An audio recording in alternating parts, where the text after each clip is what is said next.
جاي النهارده احكي لك قصه جديده، ورجعنا بحكايه جديده. الناس اللي بتقول لي هناء انت كنت في العيد ليه حزنانه؟ بنعتذر كتير يا فندم على حزننا، بس ما فيش حاجه تستاهل يعني حزن هناء الاسطوره. انا كهناء ببقى المهم الاول نحكي القصه. قصتنا النهارده عن زوجه كذابه، زوجه بنت حياتها بالكذب، واللي بيبني حياته بالكذب بتنتهي بالكذب، وممكن تتطلق بسبب كذبها. كان في راجل محترم كتير اسمه سمير. سمير عمره 43 سنة وما سبق له الزواج قبل كده.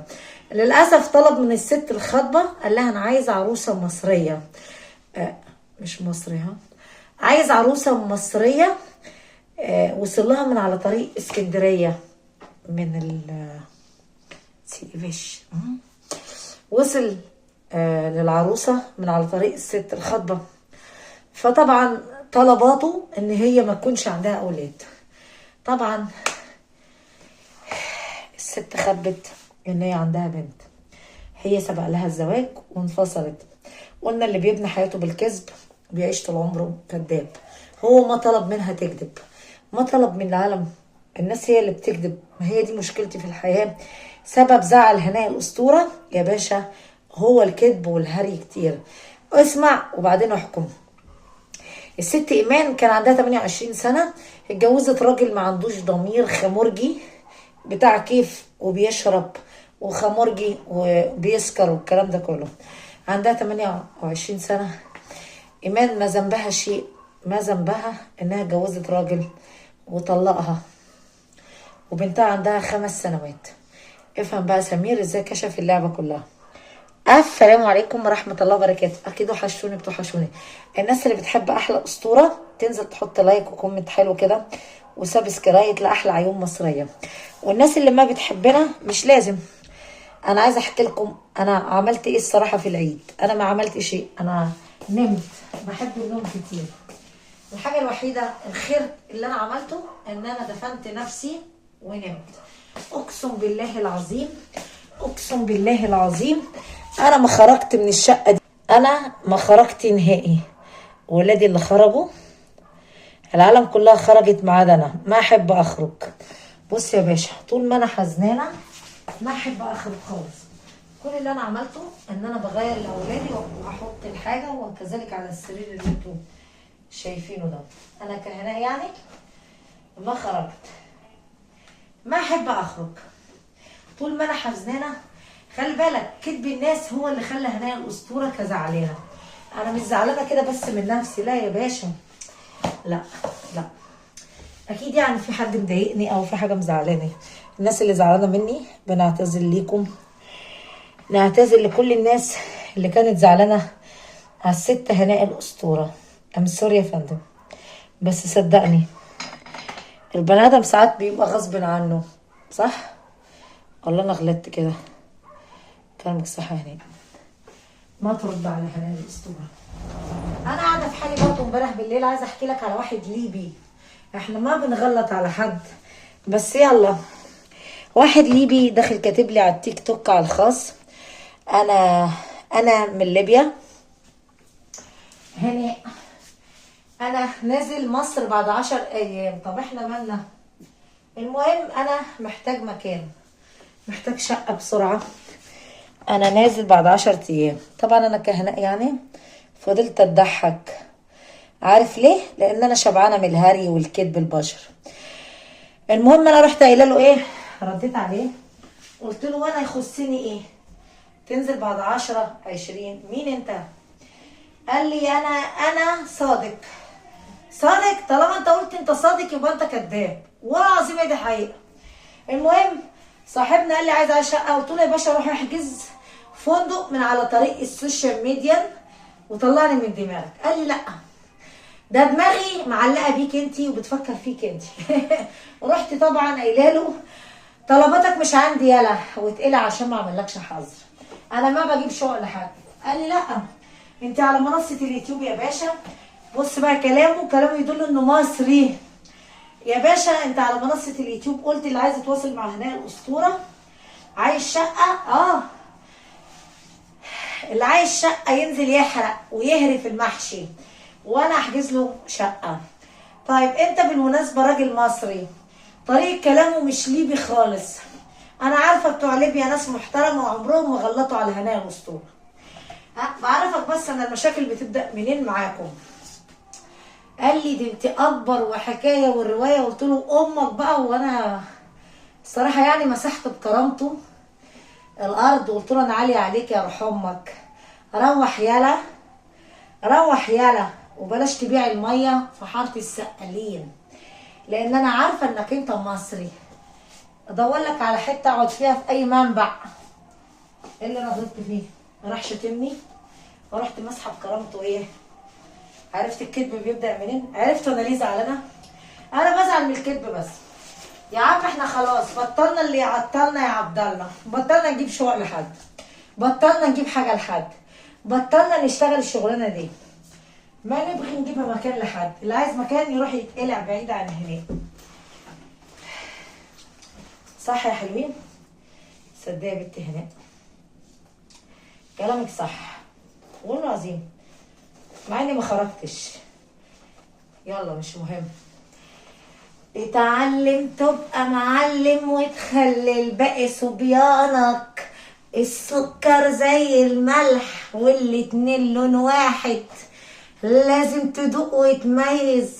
لازم تدوق واحد واحد يا صاحبي. مش اي حد يقول لك عني كلام تنزل يا باشا تصدقه. انا ما يضحك عليا. الغريب اللي يقول لي ايه انا عارف اللي انت هناء الاسطوره. يا عم انا زفته اسمي هناء الاسطوره، ما يبغيك شيء. صدقي يا بنتي هناء عليا الحلال كلامك. انا كلامي صح يا عم. انا مش هجيب شقق. راح يقول لي اسلوبك على اليوتيوب غير هنا خالص. قلت له عشان مش لغمه طريه يا روح امك. انا مش هفق تدوني على قفايا. مش انا الست اللي باجي بشويه اموال. وانصحك نصيحه يا ابن الناس، ابعد عن طريقنا. والله العظيم هناك على ما بتيجي اللي بتدق على دماغها. هي في اشكال كده لازم تدق على دماغها عشان تمشي معانا. اصل انت على اليوتيوب حاجه وفي الشتايم حاجه. امال انت منتظر مني ايه يا روح امك؟ ان انا انزل اقول لك يا اهلين؟ عايزني اقول له اهلين يا سي السيد؟ اعمل ايه يا سي السيد؟ لا يا حبيبي طلباتك مش عندي. روح دور على واحده جعانه ورخيصه تقدر تشتريها بايه. صح كلامك صح يا هناء. واحده تشتريها بشويه الاموال بتوعك بس. ما عدا هناء الاسطوره. ليه بقى؟ احنا مش بتوع الاموال، احنا ناس عندنا كرامه يلا وعزه نفس. وبيقول لك ايه المثل بتاع هناء الاسطوره؟ اللي عنده كرامه وعنده شرف احسن من اللي عنده عزبه يا روح امك. احنا ما تبغيك، احنا ما نبغينا كلامك ولا اموالك.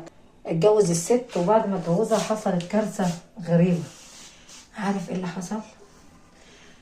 طبعا كان عازمها في مطعم شيك كده. انا معزمها الدنيا عماله تمطر. فالراجل استغرب قال ايه المطر دي كلها؟ فطبعا بيقول لها اكيد ده خير، فرق الشتاء من الصيف. قالت له كانت مهنياه ومدلعاه مقضي معاها كل. المهم يا حلوين بص في الارض وهي ماشيه لقيت بنتها واقفه على جنب في عز المطر. فطبعا هو ما يعرفش الصراحه ان هي عندها بنت، ودي حاجه مش حلوه ان الزوجه تبني حياتها. ومن بنى حياته على الكذب فيعيش في الكذب. فطبعا قالت له قال لها ايه الطفله دي واقفه كده ليه؟ خلي بالك فيها شبه منه، شبه كبير قوي منها. طبعا بص للطفله كده وهي بصت لها ومش قادره تتكلم. طبعا قالت له يلا نطلع ملناش دعوه. واقفه جنب العماره على فكره. يعني واضح ان هي ايه؟ ان هي تعرفها والكلام ده كله. هو ما خدش ولاد ده، راحت مدخله ايديها جوه الشنطه موقعه شويه اموال عشان ليها يعني. المهم زوجها جه يركب المصعد اللي هو بالعربي الاسانسير باللغه المصريه. طبعا للاسف قالت له انا نسيت الجوال بتاعي في قلب السياره. راحت تجيب الجوال هو طلع فوق الشقه، فالفار لعب في ايه؟ الفار لعب يا باشا في عبه، فنزل تاني. هي خدت بنتها في حضنها، قالت لها ايه اللي جابك؟ ايه اللي جابك يا سما؟ قالت لها يا ماما انا كان نفسي اشوفك يا ماما، حرام عليكي، حرام عليكي يا ماما تتركيني، كفايه اتزوجتي وسبتيني لوحدي. قالت لها انا اتزوجت عشان الاموال وعشان يبقى معانا فلوس. قالت لها انا ما كنت عايزه فلوس، انا كنت عايزه حضنك انت يا ماما.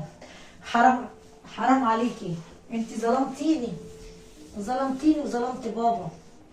قالت لها ابوكي ما معوش اموال وانا كل شهر ببعت لك.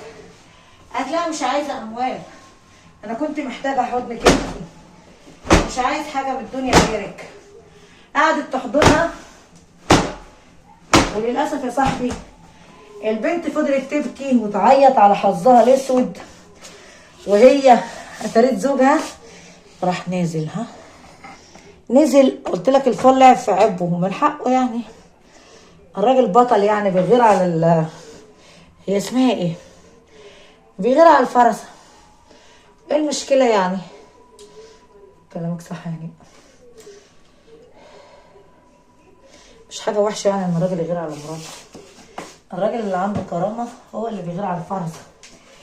الفرسه بقى شافها وهي بتحضنها، قالت لها مين؟ قال لها مين ديت؟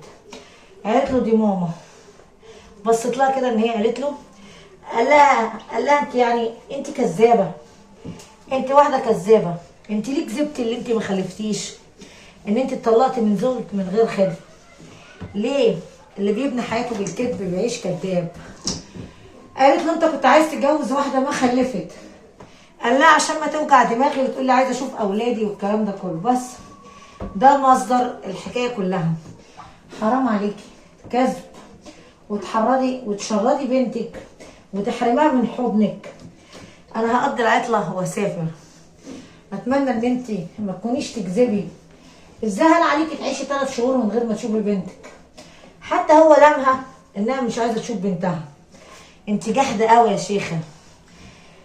بص البنت طلع لها شويه فلوس وقعد يبوسها وقال لها ما تزعليش يا حبيبتي، تعالي اطلعي معانا فوق. قالت لا مش هاخد الاموال. قالت لا خديها. قالت له بابا قال لي ما تاخديش حاجه من حد. قال لها عشان خاطري، عشان خاطري. للاسف يعني خدت الاموال. كل واحد ونيته بقى. النية اللي مش سالكه بتعيش مش سالكه، والنية السالكه بتعيش سالكه طول عمرها. كلامك صح يا هناء. الناس اللي مش محترمه اللي بتبيع اولادها دي، خليك بقى راجل محترم، ولا خليكي ست محترمه. كل ده عشان ايه؟ عشان الاموال. قال لها للاسف مش هينفع اثق فيكي تاني، انتي واحده كذابه. حقه رايكوا ايه؟ حقه اللي هو ما يثقش فيها تاني؟ عايزين رايكم ولا يسامحها؟ جاوب على السؤال. بس خليك فاكر اللي يبيع ضناه بكره يبيعك انت ذات نفسك. الست اللي تبيع عيالها بكره تبيع الراجل اللي اتجوزته عشان شويه اموال. صح ولا انا بهري في البلح؟ كلامك صح يا معلم. هو انت بتغلط يا هناء؟ طيب انزل بقى شجعني يا باشا، وحط لايك للست الفقيره. خليك فاكر ان انا فقيره.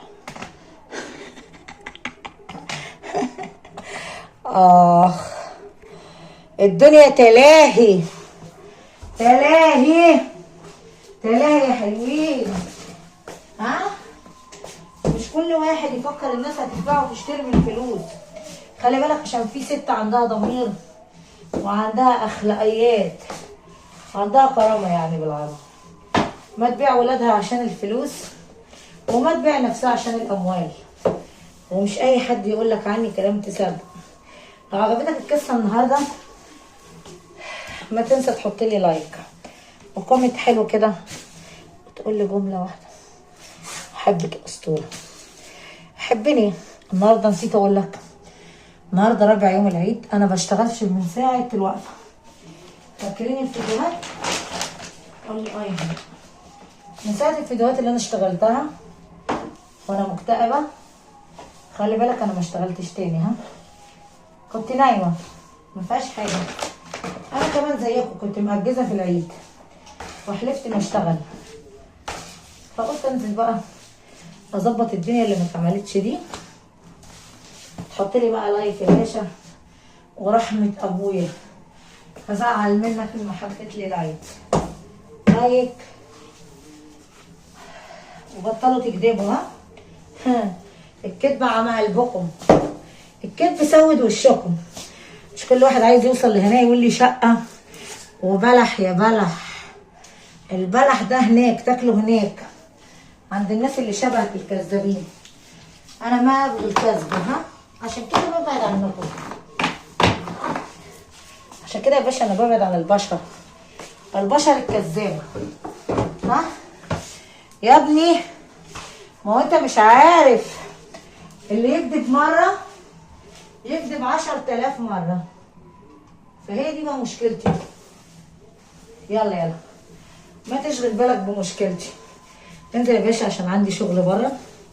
المدارس هتفتح من يوم التلات اللي هو صباح بكره، محدش فاضي. دراسة وحاجة تقرف الصراحة، يعني أكون مش مبسوطة اما بروح الدروس دي، تلاقيني دايرة في الشوارع. ها ده أبو حياة العيون المصرية دي ما تزعلني منك. وبلاش تقولي كلام يزعلني. ها، عجبك القصة؟